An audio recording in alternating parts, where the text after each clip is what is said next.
Okay, here we go. Hi, everyone. I'm Marla Miller from MARLAMILLER.com, and this is I believe, the 11th episode of Marla Miller Talks to authors and content creators. I launched this particular podcast, for those of you who don't know, because there are many, many writers who have come to the writing life in midlife or as they were approaching midlife. And oftentimes midlife is a time when people, kind of shake it up a little bit. They're looking back at what they've done and forward to what they still want to do. And then oftentimes those people start telling stories. And some of them may have been writers from the time they were little kids, but they couldn't afford to go down that road because they couldn't get a paycheck from it. And, others have other passions. My last episode, before I introduce Nick Deitch, my last episode was with Mary Camarillo. Fascinating. She had like a 30-year career in the Postal Service, and she just climbed up and up and up, and until she got to management level. And when we got to the part of our interview that talked about the intersection of her former profession to her writing life, I don't think she even started until she was until she retired from the post office. And this woman has two best-selling books and is working on her third. I mean, talk about an inspiration.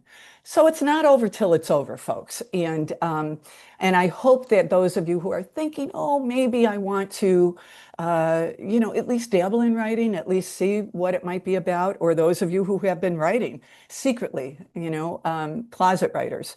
I would suggest, and I think that Nick would agree with me, that a good place to get your feet wet, so to speak, is go to a writers' conference.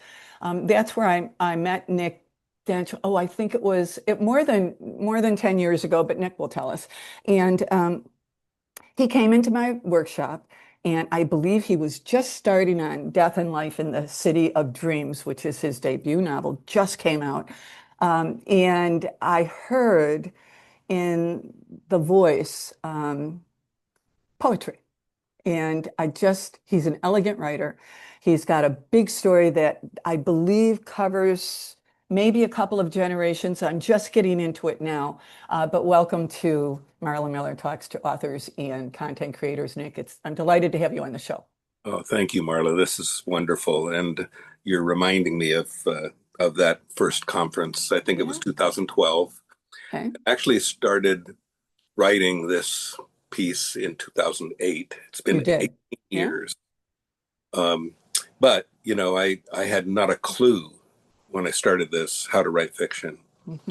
And I had been working, it was actually nonfiction. It was actually kind of a treatise about observations of cities and what was working and what was not working and what I aspired to. I've been very involved in the community where I live, Ventura County, for many years, and I was trying to get my ideas down on paper in a way that could inspire other designers and citizens, frankly. Mm-hmm.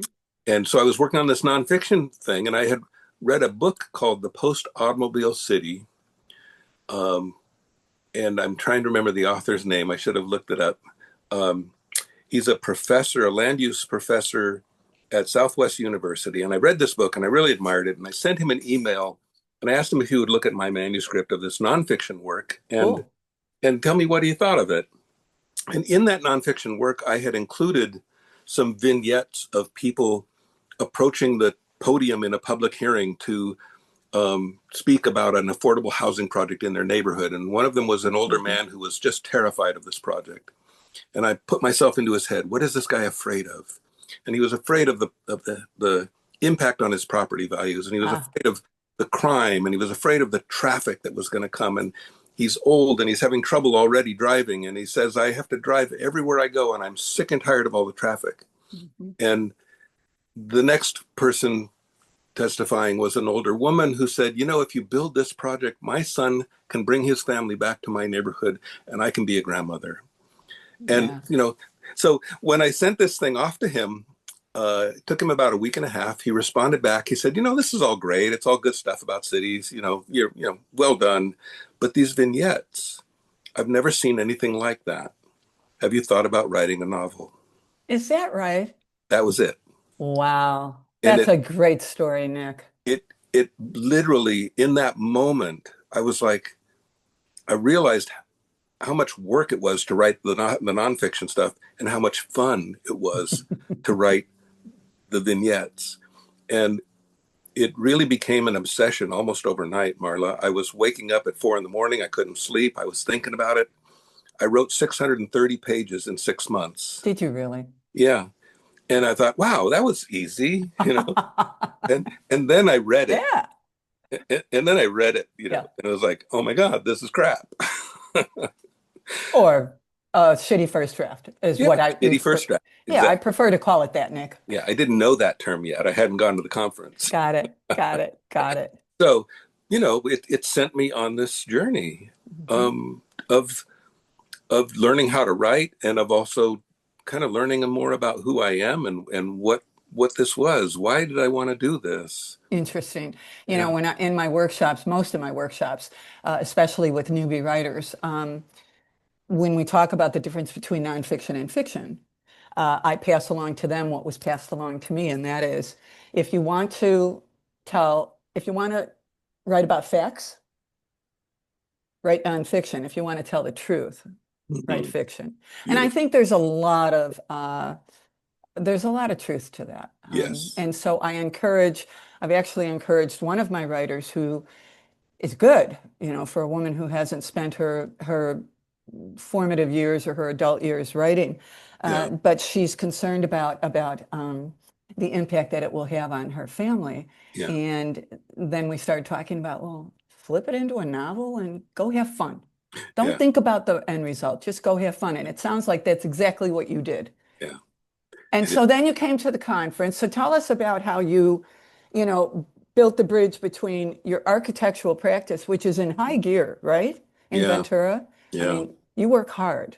So how do you build the bridge to your former and your current, along with your architectural life? Build that bridge for us. Thank you for that. Yeah, Because actually, there's a lot of parallels in this particular case. I bet. Um, in the writing of the story, the lead character and what I ended up doing was I was writing about the present day city, and I realized Mhm. I had to know this city. I had to go back in time. So I ended up Okay. going back in time to the founding of the city and the people who came there with their hopes and their dreams of what they wanted it to be and how wonderful it was going to be. And then Mhm. seeing it in the present and how not wonderful it is, and contrasting the dream of it with the reality of it. And in the present time, one of the lead character is this very frustrated city planner. Mhm. And if you know anything about city planning, first of all, why does someone want to become a city planner? What is it that would call them to it? And of course, this is autobiographical because I'm an urban designer. Yeah. I was called to it because I had this idea that I could help make cities wonderful. As you get into the profession, I think a lot of people, young people, get into it because they think they're going to help make cities wonderful. And Yeah. the reality is, it's a very perfunctory, systematic checklist kind of process, fitting into expected boxes of what's Yeah. acceptable and what isn't.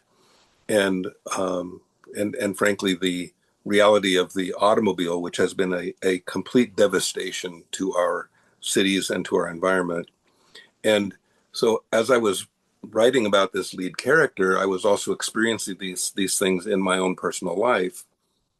I actually was a bit challenged speaking truth to power earlier in my career because many of the projects that I was working on, I needed the support of that power. I Sure. couldn't insult them or speak bad about things. Like I had to be careful. Well, during in the novel, the lead character struggles with the same thing. Yeah. He's got to be careful. He doesn't want to lose his job.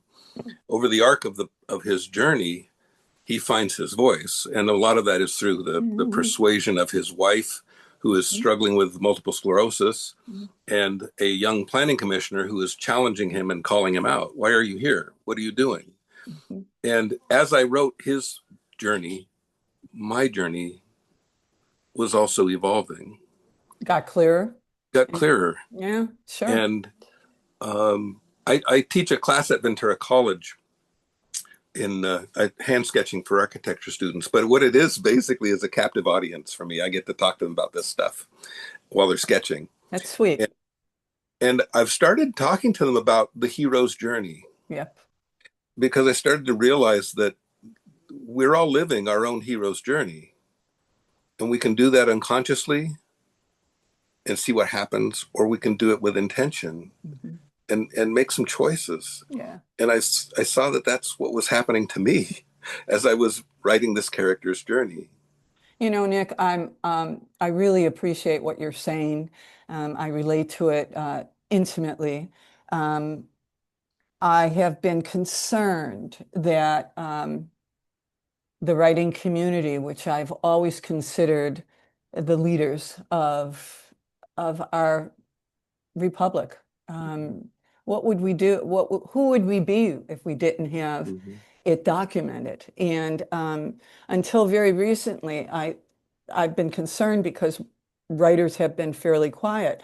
But you address something that is so darn real, and that is, how do you walk the line between your livelihood and your belief system? Yeah. And that is a really, really tough road. But I have noticed in the last certainly year, if not maybe a little bit more, that writers are pretty much saying, you know what, I'll take my chances. Yeah. Because this is more important than that. And so I'm delighted to hear you say that, because just because you can write doesn't mean that you found your voice. Right. Yes. You know, and until you find your voice, I don't know that you know that, even if you've written, you know, lots of stories. And by the way, I didn't mention that you have written lots of short stories in this time, and that you have gotten great respect for those stories when they've been published. And so in terms of this book that just came out, what, a couple months ago? Yeah, it came out in April. Okay. Yeah. How did you, it's a big book. Yeah. How did you read and critique that, or did you? Oh, yes. Talk about your writing groups, because here's the thing, Yeah. and then I'll let you just go with it. Sure. My concern has, you know, I have a lot of concerns, Yeah. as you might know. If you follow me on any social media platform, yes. you'll know that. But my concern is that writers are not educating themselves before they start writing books. I'm really concerned about that. And I have lots of documentation because I go looking for it.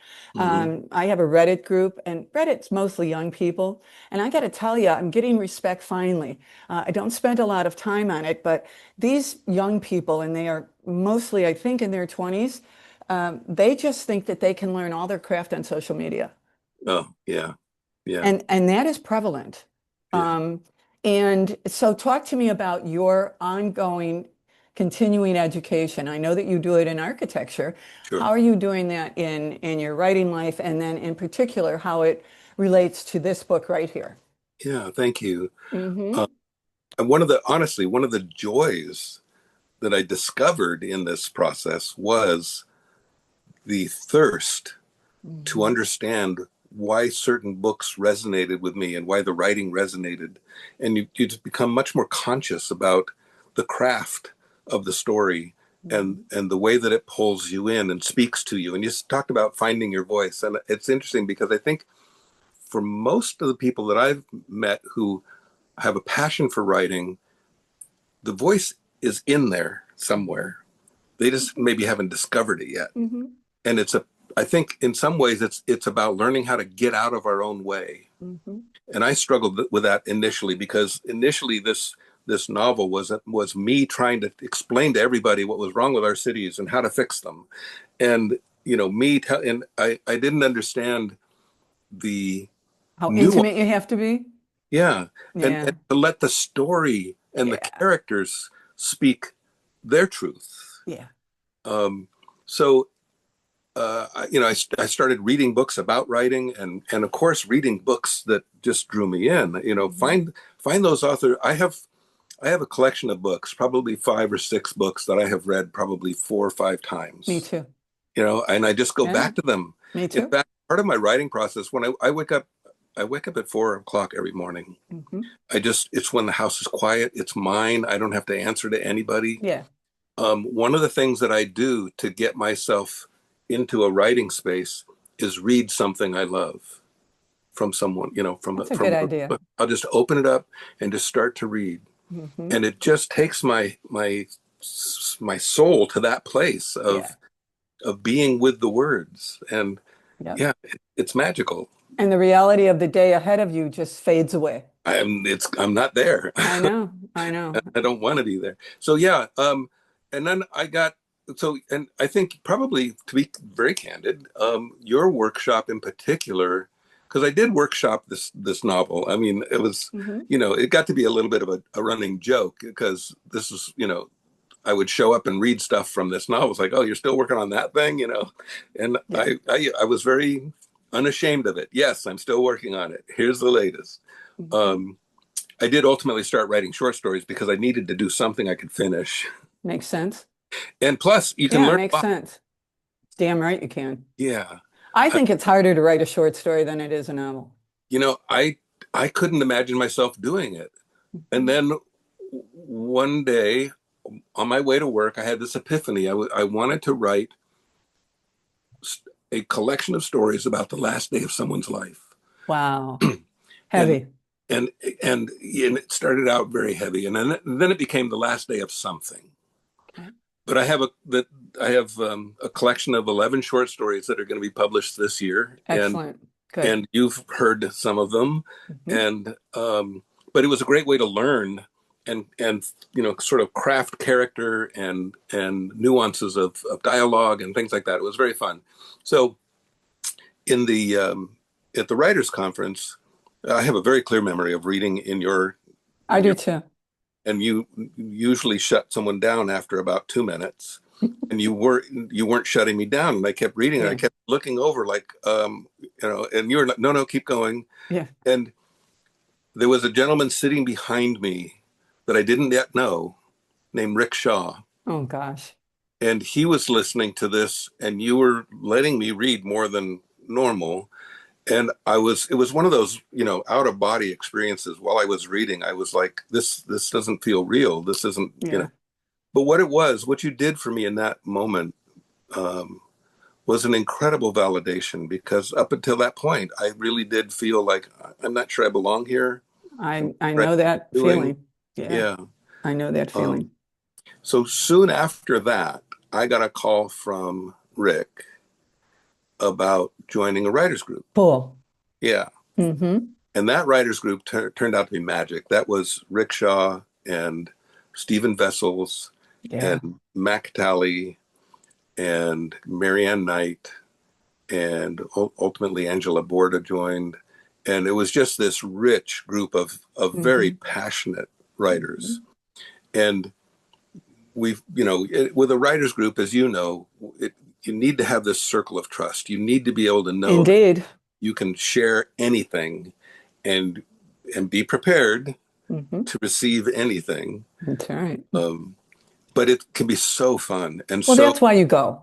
yeah, If you want to, if you want to get affirmation that your writing is just wonderful, send it to your friends yeah, or your exactly, family members because they'll tell you exactly, it's just fabulous, yeah, or they tend to. yeah, But the only way that you can learn is if you muster the gumption to read yeah, to people who have that ear of understanding what craft is, yeah, because that's why we go to read and critique groups. And I wish that more people, if any people are listening to this or will be listening to this, find yourself a read and critique group. It's critically important. And so you were in that group for a long time, weren't you, Nick? yeah. Yeah. A decade. Yeah. And then Stephen Vessels passed away, and we kept Hmm. going for a bit, but it was hard, and the pandemic Yeah. also made it very difficult, of Sure course. did. But we did Zoom. We Zoom sessioned, and Yeah. it worked. It was okay. Hmm. Um, but one of the things I discovered, and I expect that you've experienced this, is I read out loud to myself when I So do write. I. Yeah, I I just record it. Do you? I haven't recorded it, but It's now fun. I'm cheating. I'm using a program called 11 Reader. It's an AI synthetic reader, Yeah, and I can upload my story and it will read it back to me in a voice I select. that's so cool. I can have uh, Burt Reynolds read to me. I can have Maya Angelou read to me. Really? Seriously. Okay, Yeah, so after we're done with this interview, you know what I'm going to be asking you. yeah. I'm going to be asking you for that link. I'll share that information. I found it. Good. So I will work on something in the morning at 4 o'clock, a.m. And then on my Yeah, work, I will listen to this reader reading it to me, and it's a way of processing. sure. But one of the things I discovered in the writers groups was when I read out loud to other people, I heard it differently. Yep, You know, yep, you're more conscious of what's being said, and I'm absolutely. oh crap, this isn't working. Right. Yep, yep. Can I share with you a quick story because we have a little Sure. bit of time? Quick story Please. about when I read for the first time. I felt like a fraud. Yeah. I was at the writers' conference for 2 years, hadn't read, was devoted to like who I considered to be the best workshop leaders at the conference. So I literally would get to their workshops I early know the because feeling. they would be packed. Yeah. And I won't say their names, but those of us who have been around for a while know who they were. And but I couldn't read. And I had stuff to read, but I couldn't. Now, Yeah. do I look like someone who's shy? Hmm. No, I'm not shy. I've been teaching for, pretty much my whole adult life, Yeah. but I couldn't read. And so finally, the workshop leader who noticed that after the second day said, Marla, come here. And he's no longer with us, but his name was Bill Downey, and he was just he was beyond a mentor to me. He was a wonderful, wonderful man who I met him in my 40s. He was in his mid 70s. Yeah. And he said, no, you got to read. So I'm going to call on you tomorrow. So just be prepared. Hmm. And I said, I don't know if I can. He said, if you really can't, I'll read it for you. But so the long and the short of it, the next day, he brings a reader up, and we had to sit in front of the class, and he would sit with Yes. the workshop. Yeah. And only this time, I was second reader. He said, Marla, would you come up here and sit with me? And I just petrified. And Yeah. he said, do you got something to read? And I said, yes, I do. And he said, you know that I'll read it for you and he explained to the group, this is her Hmm. first time, blah, blah, blah. Hmm. And I said, no, I'll try it. And so he sat next to me. And I've told this story many times, so excuse me if I love it. No, for those who might have heard it before, because I think I've said it on this podcast. Bill sat next to me, and my voice started it was an earlier version of Deadly Little Secrets, which is now published. hmm. And it was the opening, and I was just, Oh the yeah. voice, embarrassing. It's embarrassing Mm. that, you want to present this aura, and then here you are. So, and I felt this hand on my back, Mm. and he just very lightly just was rubbing me like a dad would, just a Hmm. comfort. And my voice kind of gained volume. And Hmm. I read one page, and I looked at him, and he said, you got page two? And I said, yeah. And he said, well, let's go. And that, it desensitized me to my fear, Yeah. and he made that happen. It's a scary thing for writers, and I think, Nick, that's why a lot of writers make excuses for why they won't join read and critique groups because, you're auditioning your work, and that is just as intimate can be, right? Yeah. So it's tough, but it's necessary. So we've only got a few more minutes. Talk to me about promoting this novel. What are you doing? This is promotion right here, Yeah. but what are you Yeah. doing, Nick? Is it tough to do? Do you have a plan, etc.? Well, it is hard to do. We're not promoters. We're writers. We want to Yeah. write. Yeah. And I've already started another work because Good. that's what I need to be doing. Yeah. So I've got an upcoming sort of signing reading at a local bookshop. I'm not sure how it'll go. It's not the most organized setup, but in my case, I'm getting a lot of people are buying the book, so I'm not Good. sure how that's happening exactly. I do have a pretty strong presence in the community, and Mhm. some of the younger architects and planners are getting it and sharing it and getting it, Good. so that's helping. So you're using your network. I'm using my network, absolutely. Absolutely. And that's what you do. Yeah, Start the circle small and then go yeah. bigger, big. So good, great. I'm But not spending money on advertising or any of that at this point. Not that I Mhm. wouldn't. Yeah, I did spend money. I bought like 200 copies of the thing, and good. I'm giving them to people Yeah, that as thank yous for a lot of them. I do the same. Yeah. Um, and then because of the nature of the book, my intention is to reach out to, for instance, there's a Ventura County chapter of the American Planning Association, and I intend to reach out to them. A couple of them of the active members are reading it now, and I Great. intend to reach out to see not if we could have a session about the book, but have a session about the ideas behind the Behind the story. book. And, Excellent. That's an let's kind of excellent idea. organic. Nick, we only have a few more minutes, but what I realize is that you've got a great, great review here from Kirkus, and I Um, want to read it. And this is the Death and Life in the City of Dreams. Kirkus Reviews says, an immersive meditation on the tragedies and possibilities of American cities. Now that's pretty damn good. it is, isn't it? Yes, it is. And then I Yeah. wanted, I want to just end with this, Nick, because I really like it. And if people are interested in this kind of, and there's my alarm went off. Oh, Okay, let me just end with this. Evermore is the name of the city, the fictitious city, a truly sweeping novel of memory, corruption, and resilience. Death and Life in the City of Dreams asks, what legacy do we choose to leave our children? I mean, that's just so powerful to me. yeah, That's why we write. yeah. That's why we write, or at least that's a higher form to me of storytelling. That after you get done reading this book, it will resonate. And that, in my opinion, Nick, is the definition of literature. You can't stop thinking about it, or it comes up when you whatever. Mhm. And you have that kind of talent, and so I've just been delighted to spend this time with you. And it sounds to me like you're doing exactly what you should be doing in terms of reaching out to the community that are likely purchasers of this novel. So Thank thank you. you. Any last words that you want to? I just nothing but gratitude. Your workshop was transformational for me. Thank you. Having this opportunity to share is wonderful. There is a website, Nicholas Deitch, Good.